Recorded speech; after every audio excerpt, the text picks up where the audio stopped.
तो दोस्तों, मूवी की शुरुआत में हम एक व्यक्ति को एक नदी में बेहोश हालत में तैरता हुआ देखते हैं, जहां इसके ऊपर एक ड्रोन मंडला रहा होता है। इस व्यक्ति को यादों में अपनी फैमिली और स्पेसशिप दिखाई देती है, जहां हर तरफ जंगल का माहौल होता है। ये व्यक्ति तैरता हुआ किनारे तक आ जाता है और ड्रोन ऐसा करने में इसकी हेल्प करता है। इसके बाद ड्रोन इसको स्कैन करता है और इसे बताता है कि इसका नाम इज़रा है। तभी वो एक दूसरे व्यक्ति को पानी से निकालता है और इसके बाद एक महिला भी निकलती है। ये तीनों लोग नहीं जानते कि वो यहाँ कैसे आए और इनको अपनी पास्ट लाइफ के बारे में कुछ भी याद नहीं होता। इस महिला का नाम फीना होता है। तभी वो एक स्पेसशिप के टूटे हुए पार्ट्स को देखकर पहचान जाती है, जबकि ड्रोन इन्हें बताता है कि ये तबाही के समय की शिप है। इसके बाद इज़रा को गाड़ी के कुछ टूटे हुए पार्ट दिखाई देते हैं और इन्हें देखकर ऐसा लगता है कि वो कई सदियों से यहाँ पर पड़े हैं और शायद यहाँ पर कोई रोड भी रह चुका है। सभी लोगों को याद आ जाता है कि वो इन्वेंशन के समय से आए हैं और ये भी आ जाता है कि इनकी मौत कौन से ईयर में हुई थी। इब्राहिम बताता है कि जब वो मरा तो इसकी उम्र 67 थी, लेकिन फिर भी वो 25 साल का जवान दिखता है। ड्रोन इन्हें बताता है कि इन्हें दोबारा से जीवन दिया गया है और इन सब की यादें डिफरेंट है क्योंकि इनको डिफरेंट टाइम से यहाँ पर लाया गया है। ड्रोन इन्हें बताता है कि 400 साल पहले एलियंस ने जमीन पर हमला किया था, जिसके द्वारा सभी लोग मारे गए थे और मानव जाति को बचाने के लिए पानी में रहने वाले क्रिएचर्स, जिन्हें स्पार्कल्स कहा जाता है, इन्होंने इन्हें संभाल कर रखा और फिर से जिंदा किया और इनका मकसद मानव जाति को फिर से शुरू करना है और इन्हें बचाना है। इसके बाद ड्रोन इज़रा को ऑर्डर देता है कि वो स्पार्कल्स को कलेक्ट करे। सभी लोग अपने सामान को इकट्ठा करके ये सोचने लगते हैं कि इन क्रिएचर्स ने हमें ही क्यों जिंदा किया। इसके बाद हम देखते हैं कि इन्हें कुछ जड़ी बूटियां दिखाई देती हैं, जिन्हें वो कलेक्ट कर लेते हैं कि शायद वो इनके खाने के काम आए। इसके बाद वो आगे की ओर बढ़ते हैं, जहां इन लोगों को बहुत ही अजीब तरह की हेलोग्राफिक्स बनी हुई दिखाई देती है। इब्राहिम इन्हें टच करता है और जैसे ही वो हाथ लगाता है तो वो ग्लो करने लगती हैं और इसके बाद इब्राहिम झटके से जमीन पर गिर जाता है और वो बताता है कि इसने सब देख लिया। तभी अचानक कोई व्यक्ति ड्रोन को शूट कर देता है, जिससे वो डिस्ट्रॉय हो जाता है और दूसरा वार इब्राहिम पर होता है। तीनों एक हिल की ओर भागते हैं ताकि खुद को बचा पाएं। इसके बाद इज़रा एक व्यक्ति को पकड़ लेता है। वो व्यक्ति इन लोगों को बताता है कि इसकी गर्दन पर जो चीज चमक रही है वो एक क्रिस्टल है और इस व्यक्ति को स्पार्कल्स की खोज है। फीना इस व्यक्ति के हाथ में वेपन देखकर बताती है कि ये हमारे लिए खतरे की बात है। इब्राहिम बताता है कि जैसे ही इसने इस पिलर को टच किया तो इसे पूरा ब्रह्मांड दिखाई दिया और हमें इस व्यक्ति की बात मान लेनी चाहिए। इन बातों के होते हुए जैक्स को खुद को आजाद करने का मौका मिल जाता है और फ्री होते ही वो इज़रा की ओर बढ़ता है, लेकिन फीना बड़ी चालाकी से इसी के वेपन से इस पर दाग देती है और इस बार तीनों इसे अच्छी तरह से बांध देते हैं और यहाँ से जाने लगते हैं। तभी ये व्यक्ति इज़रा को बताता है कि वो इसके भाई को जानता है, लेकिन वो इसकी परवाह किए बगैर वहाँ से चला जाता है। इसके बाद तीनों एक केव में पनाह लेते हैं और तभी हमें इज़रा का भाई साइलस दिखाया जाता है, जिसकी गर्दन ग्लो कर रही होती है और इसे एक पैरासाइट होता है, यानी साइलस एक पैरासाइट के कंट्रोल में होता है। गार में सभी लोग ये डिस्कस कर रहे होते हैं कि एलियंस ने इंसानों को दोबारा कैसे बना लिया। तभी इन लोगों को पता चलता है कि इब्राहिम जख्मी है और इसकी हालत खराब हो रही है। वो एक छोटे से तालाब में इब्राहिम को लिटा देते हैं और इस पानी में स्पार्कलर्स फेंक देते हैं। अगली सुबह हम देखते हैं कि इब्राहिम बिल्कुल पहले जैसा हो गया है और इसके बाद फीना इज़रा से ये बात डिस्कस करती है कि लाखों लोगों में से सिर्फ हमें ही क्यों चुना गया। कुछ समय के बाद तीनों को बहुत दूर से एक बहुत बड़ी वाल दिखाई देती है। सभी लोग इसकी ओर सफर शुरू कर देते हैं, लेकिन रास्ते में इनका सामना स्किन राइडर से हो जाता है, जिनकी गर्दनें ग्लो कर रही होती है। इज़रा इनका मुकाबला करता है, जबकि इब्राहिम और फीना इस दीवार की ओर बढ़ते हैं। इसी समय इज़रा इन लोगों के साथ अपने भाई को देखता है। दूसरी ओर इब्राहिम और फीना इस दीवार को नॉक करने लगते हैं। ठीक समय पर दरवाजा खुल जाता है और इसमें से एक पीले रंग का ड्रोन बाहर निकलता है, जो स्किन राइडर्स को कंट्रोल कर लेता है और तेजी से इज़रा की ओर फ्लाई करता है और इसे हवा में उड़ाकर अंदर ले आता है, जहाँ पर कोई भी व्यक्ति नहीं होता। काफी सारे सवालों का जवाब देने के बाद ड्रोन इन्हें आगे का रास्ता दिखाता है, जहाँ पर सभी लोगों को बहुत सी ग्रेव्स दिखाई देती हैं और ये सेटलर्स की कब्रें होती हैं जो इस जगह को कंट्रोल किया करते थे। इसके बाद ये ड्रोन एक दरवाजा खोलता है। सभी लोग इसमें एंटर हो जाते हैं और देखते हैं कि एक पुरानी मिलिट्री बेस है, जहाँ पर सभी सेटलर्स पुराने समय में रहा करते थे। दूसरी ओर स्किन राइडर्स का अपना आदमी डनकिन इनके चुंगल से भाग निकलता है। साइलस इसे पकड़ लेता है और इसे पता चलता है कि इसकी गर्दन में लगा हुआ पैरासाइट बंद हो चुका है। वो इस व्यक्ति को वापस अपने हाथ में ले लेता है और इसे बताता है कि हम इसे रिपेयर कर लेंगे। दूसरी ओर तीनों को पता चलता है कि सेटलर्स एक नए वायरस के कारण खत्म हो गए थे और ये वायरस अभी भी इस इलाके में फैल रहा है। ड्रोन इन्हें बताता है कि स्पार्कलर्स को एक खास तरह के पानी में रिलीज करने से वो वैक्सीन बनाई जा सकती है। लेकिन इसके लिए इन्हें जंगल से कुछ और भी इकट्ठा करना होगा। इसी समय फीना की नाक ब्लीड करने लगती है। फीना बेस में स्टे करने का फैसला करती है और बाकी लोग नदी के किनारे जाते हैं। इसके बाद फीना इस रेड ड्रोन को रिपेयर करने का फैसला करती है। बीच रास्ते में इजरा सोचता है कि सिस्टम ने इन्हें दोबारा तो जिंदा कर लिया और ये ड्रोन स्पार्कलर्स की एनर्जी लेता है, लेकिन सवाल ये है कि स्पार्कलर्स को कौन कंट्रोल करता है। इसके बाद ये दोनों नदी के अंदर स्पार्कलर्स को गिरा देते हैं ताकि इंग्रेडिएंट्स बना सकें। दूसरी ओर फीना को इजरा की पत्नी लिन दिखाई देती है, जो बताती है कि वो यहाँ नर्स की जॉब किया करती थी और वो इसकी मदद कर सकती है, और वो ये कहकर वहाँ से गायब हो जाती है। उधर इजरा इब्राहिम को बताता है कि इसने स्किन राइडर्स के साथ अपने भाई को देखा था। इसका मतलब साफ है कि स्किन राइडर पहले हमारी टीम का हिस्सा थे।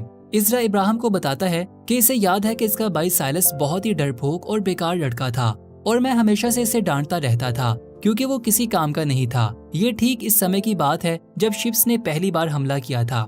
इजरा बताता है कि वो अपने भाई से अपने बर्ताव की माफी मांगेगा और साइलस को पहले जैसा करने की कोशिश करेगा। इसी समय फीना के सामने फिर से लिन आ जाती है। फीना को पता चलता है कि लिन एक होलोग्राम है। लिन फीना को बताती है कि वो ड्रोन को ठीक करने में इसकी सहायता करेगी। दूसरी ओर येलो ड्रोन इन्हें बताता है कि स्किन राइडर्स इनका पीछा करते हुए यहाँ तक आ गए हैं। इजरा इब्राहिम को यहाँ से जाने को कहता है और स्किन राइडर्स का मुकाबला करता है, लेकिन सभी लोग इसका घेराव कर लेते हैं और थोड़े समय बाद इजरा की आंख खुलती है तो वो खुद को अपने भाई साइलस के साथ देखता है। साइलस इसे बताता है कि इसकी गर्दन में लगा पैरासाइट इन्हें ताकत देता है और सभी लोग एक दूसरे के साथ टेलीपैथिकली जुड़े रहते हैं। स्किन राइडर बनने से वो काफी ताकतवर हो गया है और अपनी टीम का लीडर बन गया है, जबकि पहले इसकी जिंदगी बहुत ही बेकार थी। इसके बाद साइलस की आंख लग जाती है और मौका पाते ही इजरा वहाँ से निकलने की कोशिश करता है और वो वहाँ से भाग निकलता है और इसे जंगल में इब्राहिम भी मिल जाता है। इजरा इसे बताता है कि वो अपने भाई को बचाना चाहता है।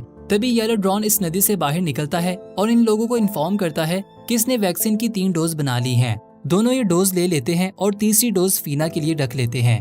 जैसे ही वो वहाँ से जाते हैं तो इन्हें पता चलता है कि फीना की हालत काफी खराब हो गई है और इसके कान से काफी खून बह रहा है। लिन का होलोग्राम रेड ड्रोन से कहता है कि वो फीना के लिए किसी ऐसे व्यक्ति का होलोग्राम बनाए जो इसके सबसे करीब है। तो रेड ड्रोन डनकिन की परछाई बना देता है। वो परछाई फीना से बात करके इसे शांत कर देती है। इसके बाद हम देखते हैं कि फीना की आंख खुलती है और वो पहले से बेहतर दिखाई देती है और रिकवर होने लगी है क्योंकि इसे वैक्सीन का डोज दे दिया गया होता है। इसके बाद अगले दिन इब्राहिम को एक ऐसा डोर मिलता है जिसे बंद किया गया होता है और इसमें से एक रोशनी दिखाई दे रही होती है। इब्राहिम को इस डोर में से एक पिलर दिखाई देता है जो ग्लो कर रहा होता है। इसी समय साइलस डनकिन को बताता है कि इसे स्किन राइडर्स की तरह एक दूसरे के साथ जुड़े रहना होगा, नहीं तो इसके साथ बहुत बुरा होगा। दूसरी ओर बेस में इब्राहिम हायरोग्लिप्स को रीड करने लगता है, जिस पर हायरोग्लिप्स इन्हें हथियार लाने को कहता है, जिसके बदले में वो और भी लोगों को जिंदा करेगा। इजरा इस वेपन को लेने के लिए जंगल में चला जाता है ताकि इस हथियार के बदले बाकी लोगों को भी जिंदा किया जा सके।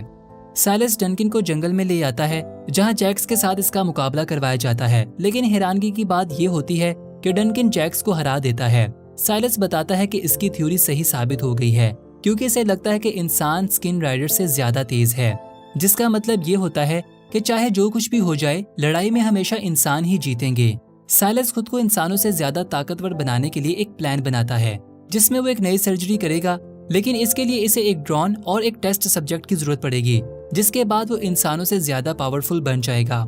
इसी समय येलो ड्रोन इजरा को इस जगह पर ले आता है जहाँ पर वो वेपन दफन होता है।